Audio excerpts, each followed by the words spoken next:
Henry's ল পড়ার পরে আমাদের যেটা আছে সিলেবাসে সেটা হচ্ছে vapour pressure of liquid. Vapour pressure of liquid মানে সলিউশন চ্যাপ্টারে যেটা আছে সেটা হচ্ছে ভেপার প্রেসার অফ লিকুইড, মানে হচ্ছে কি বাংলায় এটাকে বলা হয় তরলের বাষ্পচাপ। তরলের বাষ্পচাপ তরলের বাষ্পচাপ জিনিসটা কি না, ধরো একটা পাত্রে কিছু লিকুইড নিয়েছো, সেটা ওয়াটার হতে পারে, যে কোনো সলভেন্ট হতে পারে, পাত্রটাকে তুমি ঢাকা দিয়ে দিয়েছো, ঠিক আছে, একটা ঢাকনা দিয়ে ঢাকা দিয়ে দিয়েছো। যে কোনো তরল যে কোনো একটা নির্দিষ্ট উষ্ণতায় বাষ্পায়ন হতে পারে বা বাষ্পীভবন হতে পারে। বাষ্পায়ন বা বাষ্পীভবন জিনিসটা কি, আমরা যদি তরল থেকে বাষ্পে পরিণত হওয়ার ঘটনাকে বাষ্পীভবন বা বাষ্পায়ন বলা হয়। তাহলে এটা যে কোনো উষ্ণতাতে একটা হয়। তো আমি ধরে নিলাম 40°C উষ্ণতাতে, মানে যে কোনো উষ্ণতাতেই তরল থেকে বাষ্পে পরিণত হয়, বা সেখানে হয়তো সেই হারটা হয়তো অনেক কম হয়, সেক্ষেত্রে উষ্ণতা বাড়ালে তখন তরল থেকে বাষ্পে পরিণত হওয়ার সম্ভাবনাটা অনেকটা বেড়ে যায়। তো আমি ধরে নিলাম 40°C উষ্ণতায় এই সলভেন্টটাকে তরলটাকে আমি রেখে দিয়েছি।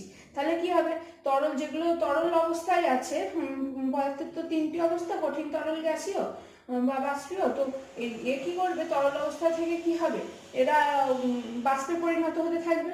একটা নির্দিষ্ট সময় বাষ্প তরল থেকে এরকম বাষ্পে চলে আসতে থাকবে। যেহেতু এখানে ঢাকা দেওয়া আছে, এই টোটাল সিস্টেমটা যেহেতু এটাতে ঢাকা দেওয়া আছে, তাহলে কি হবে, বাষ্পগুলো এর মধ্যেই থাকবে।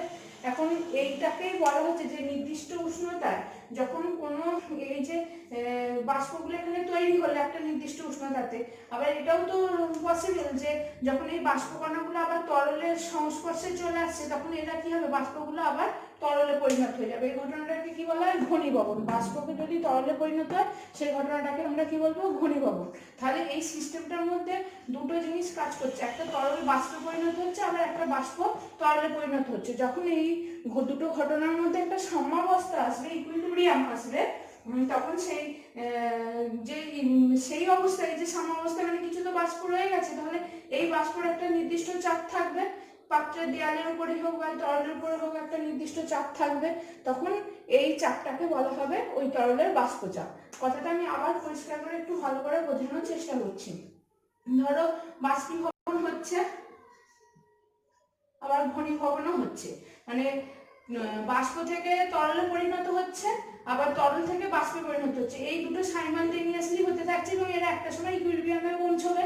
তার মানে যখন ইকুইলিব্রিয়ামের সাম্যাবস্থা আসবে, সেখানে কিছু বাষ্প থাকবে, সেই বাষ্পগুলো হচ্ছে সেই গ্যাসীয় বাষ্পগুলো কি হবে না, এরা হচ্ছে পাত্রের উপর দেয়ালের উপরে চাপ দেবে বা তরলের উপরে চাপ দিতে থাকবে, ঠিক আছে। এই যে চাপটা দিতে থাকবে, সেই পরিমাণ চাপকে বলা হবে, এটা যে তরলটা বাষ্পে পরিণত হচ্ছে সেই তরলটার বাষ্পচাপ। অর্থাৎ ভেপার প্রেসার অফ লিকুইডের ডেফিনেশনটা আমরা কি বলবো, তোমরা বই থেকেও একটু পড়ে নেবে, যে স্থির উষ্ণতায় কোনো তরল তার বাষ্পের সঙ্গে সাম্যাবস্থায় থাকলে, বাষ্প দ্বারা প্রদত্ত চাপকে ওই উষ্ণতায় উক্ত তরলের বাষ্পচাপ বলা হয়। আমি এখানে 40° নিয়েছিলাম, 40°C উষ্ণতায় এই তরলের তাহলে বাষ্পচাপ বলা হবে। তাহলে বাষ্পচাপ, ভেপার প্রেসার অফ লিকুইড কি সেটা বোঝা গেছে। এখন এই যে বাষ্পচাপটা কতটা হবে সেটা ডিপেন্ড করে তুমি কি ধরনের লিকুইড নেবে, তরলের প্রকৃতি তার উপর নির্ভর করে, মানে কি তরল নিচ্ছ, আর একটা নির্ভর ঠিক কত উষ্ণতায় নিচ্ছ, ওই জন্য এখানে উষ্ণতার নির্দিষ্ট বলতে হয়, এই দুটোর উপর নির্ভর করে। তরলের প্রকৃতির উপর কেন নির্ভর করে না, তরলের প্রকৃতির উপর এই জন্যই নির্ভর করে, ধরো তিনটে আমি সলভেন্ট নিলাম, একটা উদাহরণ দিয়ে বোঝায় তাহলে বিষয়টা পরিষ্কার আসবে। তো আমি ধরো একটা উদাহরণ নিলাম, ইথাইল অ্যালকোহল আর ওয়াটার। এখন এদের মধ্যে যার মধ্যে যে নিজস্ব তরলগুলোর মধ্যে, ধরো ওয়াটারের মধ্যে কি আছে, হাইড্রোজেন বন্ডিং আছে, তাহলে দুটো ওয়াটার মলিকিউল বা নিজস্ব ইন্টারমলিকুলার ফোর্স অফ অ্যাট্রাকশন কি হবে, হাইড্রোজেন মলিকিউলের ক্ষেত্রে কি হয়ে যাবে, বেশি হবে। ধরো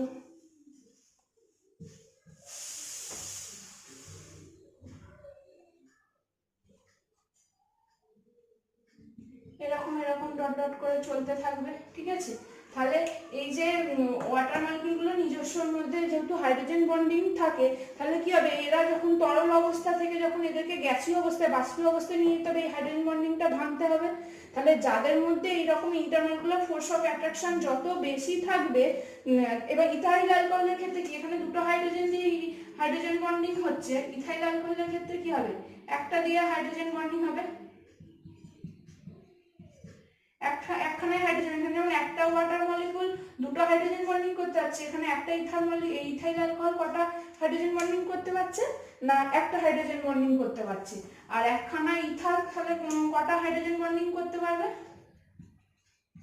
কোনো হাইড্রোজেন বন্ডিং করতে পারবে না। তাহলে এর মধ্যে কোনো হাইড্রোজেন বন্ডিং নেই, এর মধ্যে একটা হাইড্রোজেন বন্ডিং আছে, এর মধ্যে দুটো হাইড্রোজেন বন্ডিং আছে। তাহলে এদের মধ্যে যার মধ্যে যত হাইড্রোজেন বন্ডিং বেশি থাকবে তাদের মধ্যে ইন্টারমলিকুলার ফোর্স অফ অ্যাট্রাকশন তত বেশি হবে। তাহলে ওয়াটারের ইন্টারমলিকুলার ফোর্স অফ অ্যাট্রাকশন বেশি দেন ইথানলের পর হচ্ছে ইথার।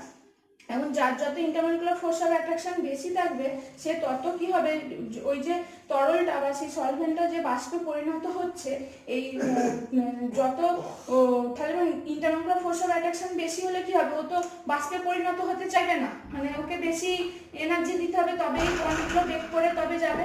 তাহলে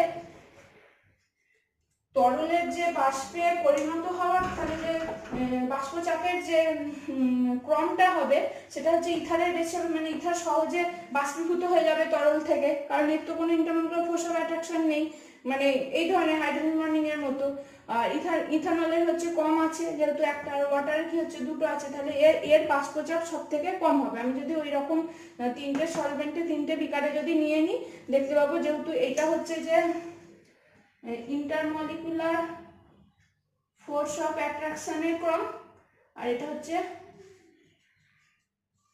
বাষ্পচাপের ক্রমটা, ঠিক আছে। তাহলে যার মধ্যে যত ইন্টারমলিকুলার ফোর্স অফ অ্যাট্রাকশন বেশি হবে সে তত তরল থেকে বাষ্পে পরিণত হতে পারবে না, এবং যদি বাষ্পে পরিণত না হয় তাহলে তার বাষ্পচাপ তত কম হবে, সেজন্য ওয়াটারের বাষ্পচাপ হচ্ছে কম হবে। এবার উষ্ণতাটা কি না, আমি যত উষ্ণতা মানে কি, তার মানে কি তুমি একটা শক্তি দিচ্ছ, মানে এই যে বললাম যে ওয়াটারের মধ্যে ধরো এখানে ওয়াটার আছে, ঠিক আছে, এটা সাপোজ 40 ডিগ্রি সেন্টিগ্রেডে রেখেছো, কিন্তু এটাকে যখন তুমি ধরো 100 ডিগ্রি সেন্টিগ্রেডে নিয়ে গেলে বা 80 ডিগ্রি সেন্টিগ্রেডে নিয়ে গেলে, যাই হোক এর থেকে টেম্পারেচার যদি বাড়াতে থাকো, যখন 40 ডিগ্রিতে ছিল তখন যদি বাষ্প যদি ধরো কথা আমি কোয়ান্টিটিভলি উদাহরণ হিসেবে বলছি 10টা বাষ্প তৈরি হয়, যখন 80তে নিয়ে গেলে তখন হয়তো বাষ্পচাপ দেখা গেল 20টা তৈরি হয়েছে, যখন আবার 100তে নিয়ে গেলে তখন বাষ্পচাপ দেখা গেল বাষ্পের কণা হয়ে গেল 30টা। তাহলে যত এই বাষ্প কণাগুলো বাড়তে থাকবে তত বাষ্পচাপ বাড়তে থাকবে, তাহলে উষ্ণতা বাড়ালে তরলগুলো কি হবে, গ্যাসীয় অবস্থাতে বাষ্পীয় অবস্থায় চলে যাবে, তাহলে বাষ্পচাপ বেড়ে যাবে।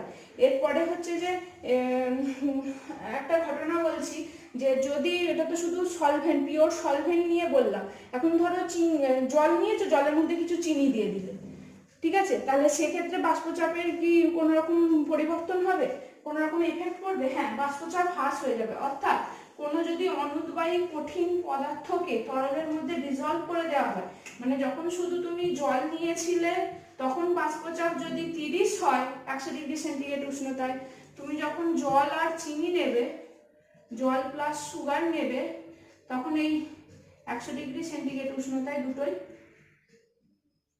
তখন এর বাষ্পচাপ যদি 30 হয় এর বাষ্পচাপ কমে ধরো 10 হয়ে যাবে। তাহলে এই বাষ্পচাপটা কেন কমছে, তার কারণ কি, বাষ্পচাপ কার উপর নির্ভর করে, তোমার এই যে তরলটা ধরো রাখা আছে, এই তরলটা সারফেসে তরলটা কি হবে, নিজেদের মধ্যে যে ইন্টারমলিকুলার ফোর্স অফ অ্যাট্রাকশন নিয়ে তো এরা তরলে ছিল, তাহলে কি হচ্ছে এই ইন্টারমলিকুলার ফোর্স অফ অ্যাট্রাকশনটা কি হচ্ছে, থাকছে না, দিয়ে কি হচ্ছে একা হয়ে যাচ্ছে যখন, তখন এ কি হয়ে যাচ্ছে বাষ্পে পরিণত হয়ে যাচ্ছে, এই বন্ডটা যখন ভেঙে যাচ্ছে এ তখন কি হচ্ছে বাষ্পে পরিণত হয়ে যাচ্ছে। তাহলে এটা যখন পিওর ওয়াটার ছিল, এবার এই সারফেসে তো তখন আর শুধু পিওর ওয়াটার নেই, তুমি সুগার দিয়েছো, তার মানে মাঝে এস এস এস এস মানে কি হচ্ছে একক ক্ষেত্রফলে তখন শুধু আর পিওর ওয়াটার থাকছে না, তখন কিছু সুগারও চলে আসছে, যেটা হচ্ছে অনুদ্বায়ী। অনুদ্বায়ী যদি কোনো দ্রাবক মানে সলিউট যদি লিকুইডের মধ্যে ডিজলভ করানো হয়, তখন সারফেসে শুধু সলভেন্ট থাকে না, সেই সলিউটও থাকে, তার ফলে কি হবে নাম্বার অফ এবার সলিউটটা তো অনুদ্বায়ী, ও তো বাষ্প হতে পারবে না, তাহলে কে ওখানে বাষ্প হবে না, লিকুইডটা সলভেন্টটা যেটা আছে সে বাষ্প হবে, কিন্তু এর বাষ্প হওয়ার হারটা কি হবে, কমে যাবে, তার কারণ এখানে তখন যদি উপরের উপরিতল তলে যদি 10টা লিকুইড থাকতো, এখন যেহেতু সুগার অ্যাড করে দেওয়ার জন্য এখানে এখন 5টা আছে, তাহলে ওই 5 জন কি হবে, বাষ্পে পরিণত হবে। তাহলে কি হবে, তাহলে কম সংখ্যক তরল বাষ্পে পরিণত হচ্ছে যখন আমরা সলিউট অ্যাড করছি। তো কি হবে, তাহলে সেক্ষেত্রে বাষ্পচাপ কমে যাবে। এরপরে আমরা যেটা করব সেটা হচ্ছে এই বাষ্পচাপ সংক্রান্ত রাউলস ল, রাউলসের সূত্র।